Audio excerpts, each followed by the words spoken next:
Ich freue mich wie ein Schneekönig. Warum? Ich bin heute hier in Frankfurt am Main und neben mir sitzt kein geringerer als der Fondsmanager des Templeton Growth Fund, Peter Moeschter. Er kommt aus den Bahamas, zumindest wohnt er dort und arbeitet dort in Nassau. Er verwaltet dort das Fondsvermögen. Und wie ihr draußen alle wisst, ich bin ein großer Freund des Hauses Franklin Templeton und fast alle unsere Kunden haben den Templeton Growth Fund in ihrem Depot und auch bei uns im Apollo 11 Global bildet er eine wesentliche Position ab. Er ist erfolgreich seit 1954 und heute darf ich Peter Moeschter persönlich interviewen und ihm meine und unsere Fragen stellen. Er wird auf Englisch antworten und wir werden es deutsch untertiteln. Peter, was war Ihr bisher bester Kauf und welches war Ihr größter Fehlkauf und was lernen Sie für die Zukunft daraus? Okay, a very big question to start. There are many examples of what we've bought and sold and mistakes made sometimes as well. But we are very happy about our purchase this past year in Alphabet, the parent company of Google. And this was one where sometimes people say, Templeton, you don't buy enough technology or you don't buy media. We do if the price is right, and the stock had fallen almost 50%, and we took advantage of that to buy a big position, and Alphabet is now our largest position in the fund, and we're very happy with that. But mistakes also can be made. When the pandemic developed, we went very big into cash and defensive, and that was good for about 2 months, and then we underestimated central banks, that they would lower interest rates to zero. And the central banks really pushed the market up. So I think the mistake there was we were right about being careful.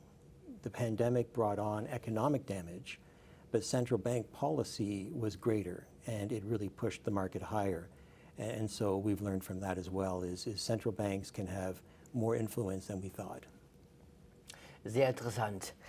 Sie haben ja deutsche Wurzeln und wie sehen Sie die wirtschaftliche Entwicklung Deutschlands aus Ihrer Perspektive jetzt aus Nassau? Well, in terms of our perspective, actually Germany is one of the largest weightings in the growth fund. It's a very large allocation.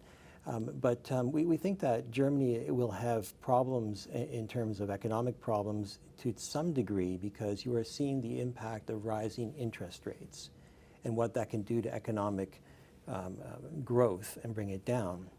But so do all countries. They have that problem. I think the German economy is dynamic. Things change. People look forward and they move on. And I think that there's many positive things come out of that. So we have no concern about the economy longer term, but shorter term, maybe there's some bumps. Okay. And that will be everywhere. Okay. Yeah.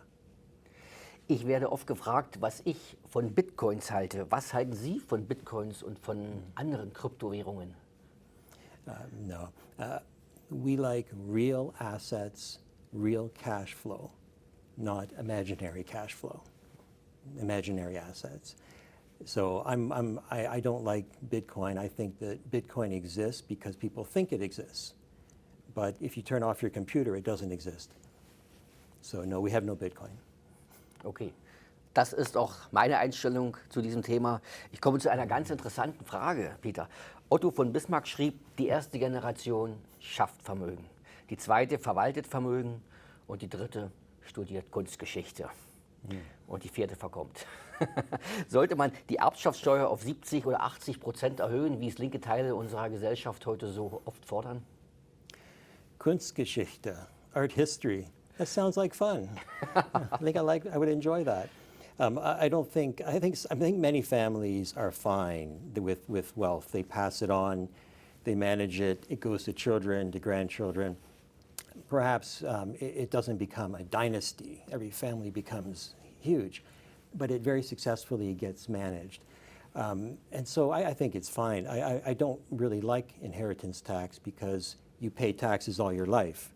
Income tax, VAT, property tax.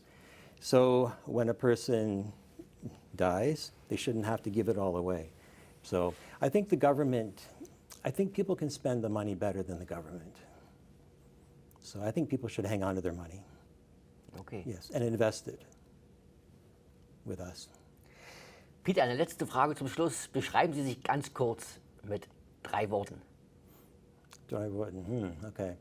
I would say focused, disciplined, and flexible. So focused, disciplined, flexible. I've learned that over time. That's the way to be.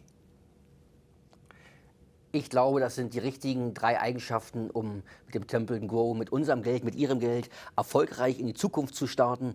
Peter, vielen lieben Dank für das Interview, für Ihre Zeit. Ein Gruß nach Hause und alles Gute für euch und für euer Geld. Bis zum nächsten Mal hier auf unserem Kanal beim Glücksfaktor Geld.